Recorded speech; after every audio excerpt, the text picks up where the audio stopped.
The fluorescent lights of the lecture hall always hummed a specific tune of dread. For 3 years I had called this place, Sterling University, my world. A world of worn textbook spines, the scent of burnt coffee from the 24-hour library, and the relentless pursuit of a single, gleaming idea. My name is Alara Vance, and my life was measured in semesters and credit hours. It was a simple, focused existence, and at its center was Professor Alistair Finch. He was the sun to my academic planet, the man whose approval I orbited, whose validation I craved more than sleep. I remember last spring, the faint scent of cherry blossoms mixing with the exhaust fumes outside the department building. My family was leaving for a 2-week trip to Italy, a reunion they had planned for years. I had my ticket. My suitcase was half-packed. But then Finch had sent out an email, a unique opportunity for his advanced astrophysics seminar to submit preliminary research for the upcoming symposium. The deadline was, of course, in 10 days. I can still see my mother's face on the video call, the disappointment carefully veiled behind a brave smile. "Are you sure, honey? We'll miss you terribly." I was sure. I told them it was a once-in-a-lifetime chance. I spent those 2 weeks not in Rome, but in the sterile quiet of the physics lab, subsisting on vending machine sandwiches and the thrill of discovery. I sacrificed Florence for pulsars, the Amalfi Coast for complex data models. I mapped the subtle, rhythmic anomalies in stellar magnetospheres, a pattern everyone else had dismissed as background noise. I poured everything I had into that paper, not just for the grade, but for him, to see that flicker of pride in his eyes, to hear him say, "Excellent work, Miss Vance." I sent him the final draft, a 60-page document representing 100 hours of sacrificed sunlight and family. He replied with a single curt sentence. "Noted." That sacrifice felt like a distant, naive dream now, sitting in the over-air-conditioned chill of the symposium hall. It was the final day. Professor Finch stood at the podium, a charismatic silhouette against the bright screen displaying the university's crest. He was a lion in the academic coliseum, all silvered hair and tailored tweed. My heart hammered against my ribs, a frantic drumbeat of anticipation. He was about to present the seminar's findings. My findings. "In the ever-expanding field of astrophysics," he began, his voice a rich baritone that commanded attention. "True innovation is rare." He spoke of rigor, of tradition, of the giants on whose shoulders we stood. Then, he transitioned to the seminar's project. While many students explored conventional paths, one student, Mr. David Chen, pushed the boundaries. My breath caught in my throat. David Chen?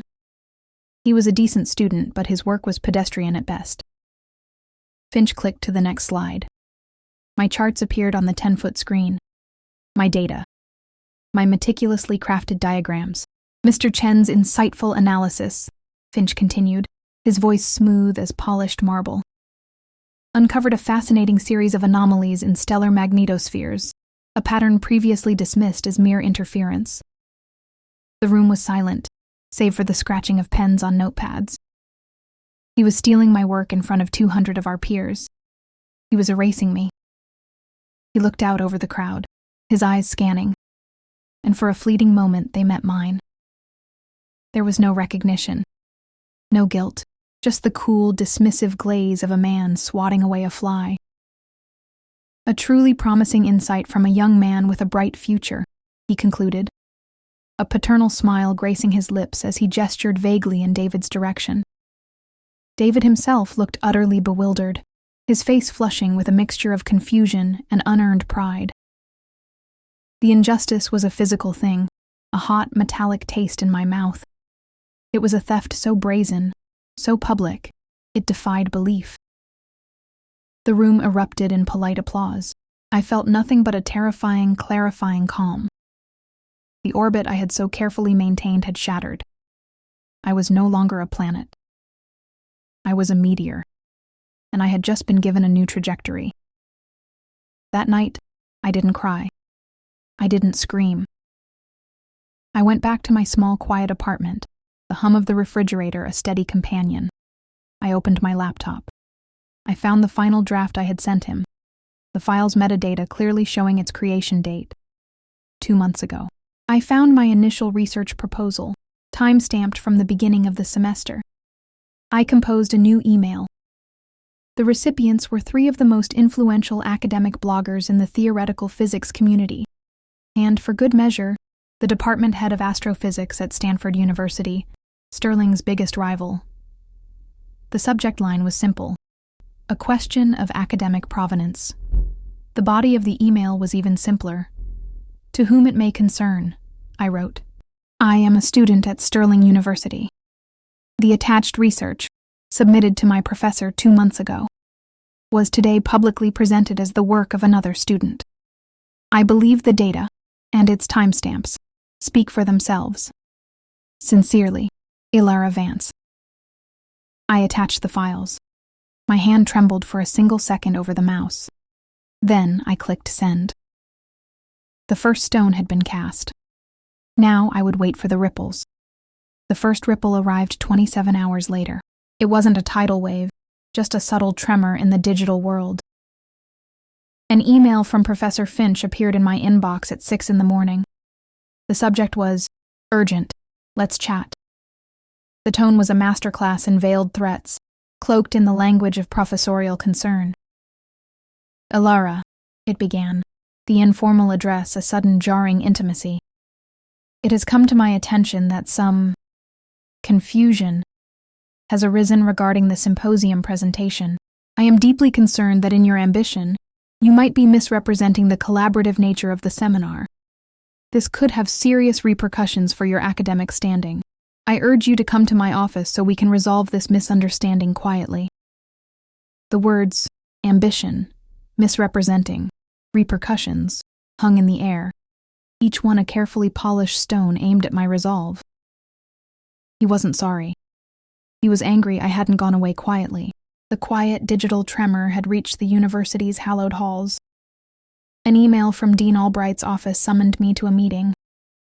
The dean was a man who looked like he had been born in a suit, his face a neutral mask of administrative diplomacy. Professor Finch was already there, sitting in a leather chair, looking less like a lion and more like a wronged patriarch. He had launched his counterattack. He painted a picture of me as a troubled, overzealous student, prone to fantasy. He brought up a late paper I had submitted in my sophomore year, twisting it into a narrative of irresponsibility. I have always tried to support Miss Vance, Finch said, his voice dripping with false sincerity. But her recent behavior is erratic. She has become fixated on this bizarre narrative. Frankly, I am worried for her, and for the reputation of this department. Dean Albright listened, his fingers steepled. He turned to me, his eyes holding not curiosity, but a weary, predetermined judgment. Miss Vance, he said, his tone flat. These are very serious accusations you've implicitly made by disseminating your work externally. Professor Finch is one of our most distinguished faculty members. Given the circumstances and your past record, I am placing you on academic probation pending a full internal review. Probation. The word landed like a punch to the gut. It was a scarlet letter, a formal declaration that I was the problem. I walked out of that office into a world that had suddenly tilted on its axis. The whispers in the hallway were no longer just in my head. Friends who had promised to stand by me now avoided my calls, their silence a deafening verdict. I sat in my apartment for 2 days, the blinds drawn, the quiet now a suffocating presence. The weight of his lie and the institution's betrayal pressed down on me, and for the first time, I felt a crack in my resolve. Maybe he was right. Maybe I was just an ambitious girl who had gotten in over her head.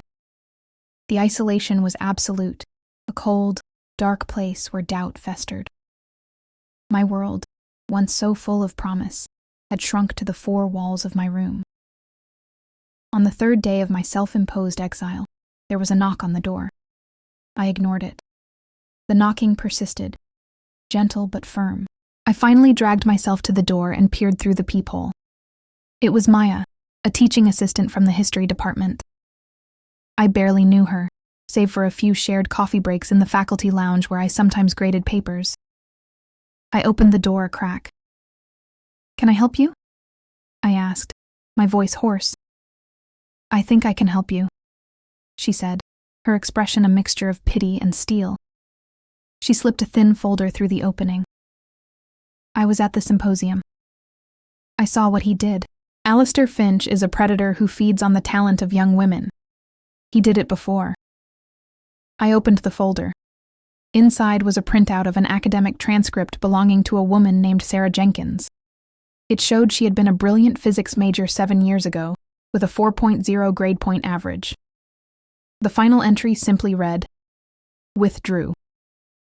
Alongside it was a copy of an old course catalog. Sarah had been in Finch's advanced seminar.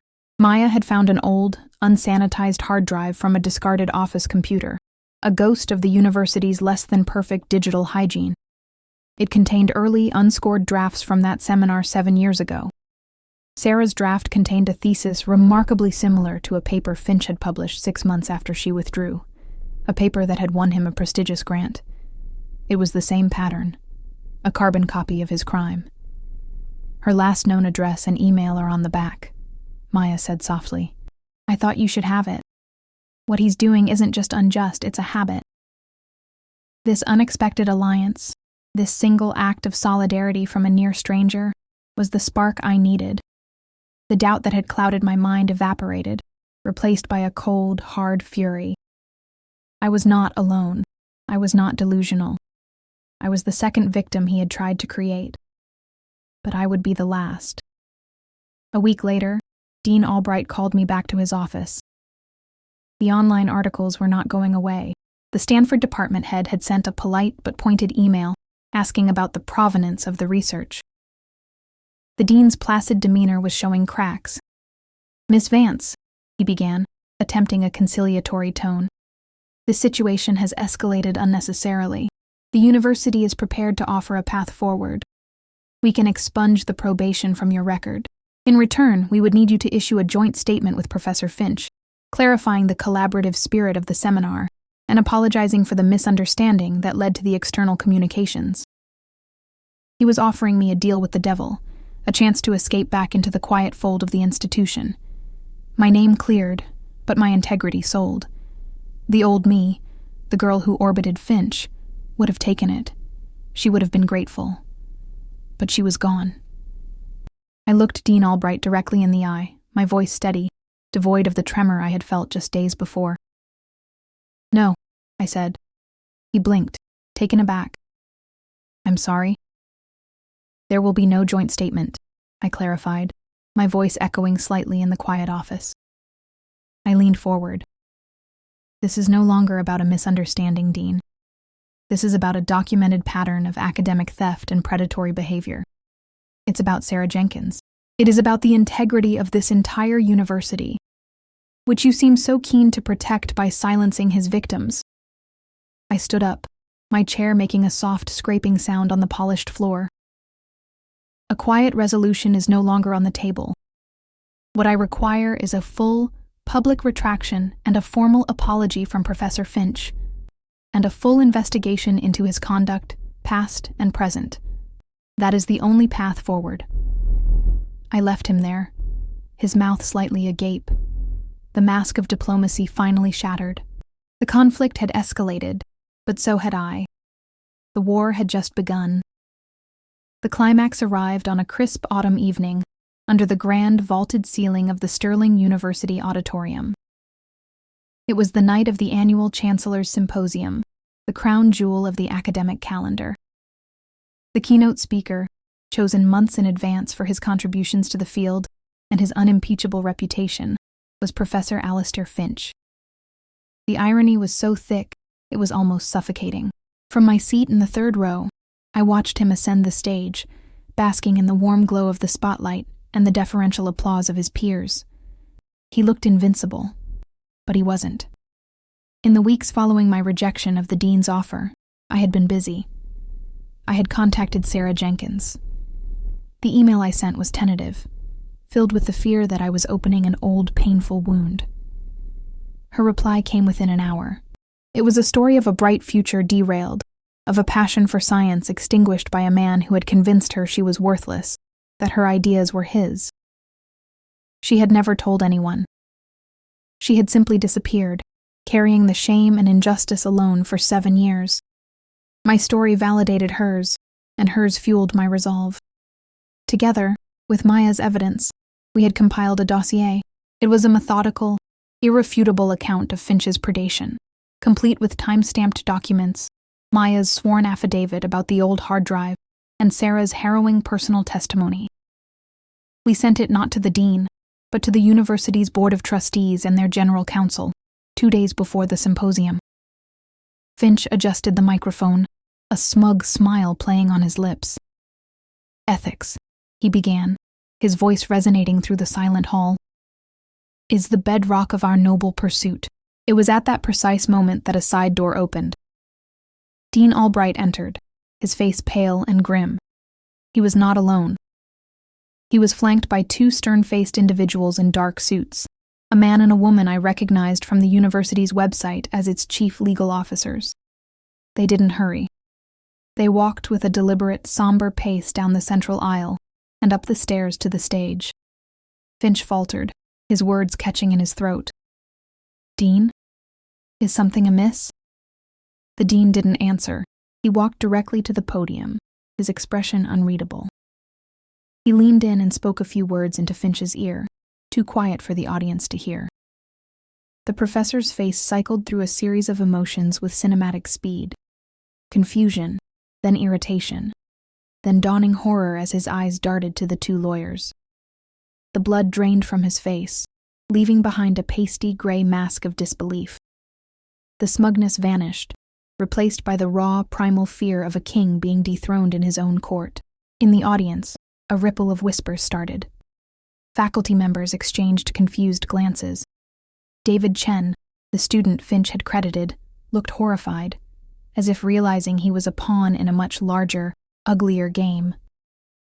My gaze met Sarah's. She was sitting beside me, and for the first time, I saw not a victim, but a survivor. A small, determined smile touched her lips. Dean Albright stepped to the microphone. "Ladies and gentlemen," he announced, his voice strained. "There has been a change in tonight's program. Professor Finch will be taking an immediate and indefinite leave of absence." He paused, letting the weight of the statement settle. "The university has been made aware of serious allegations of academic misconduct. We will be launching a full, independent, external investigation into these matters."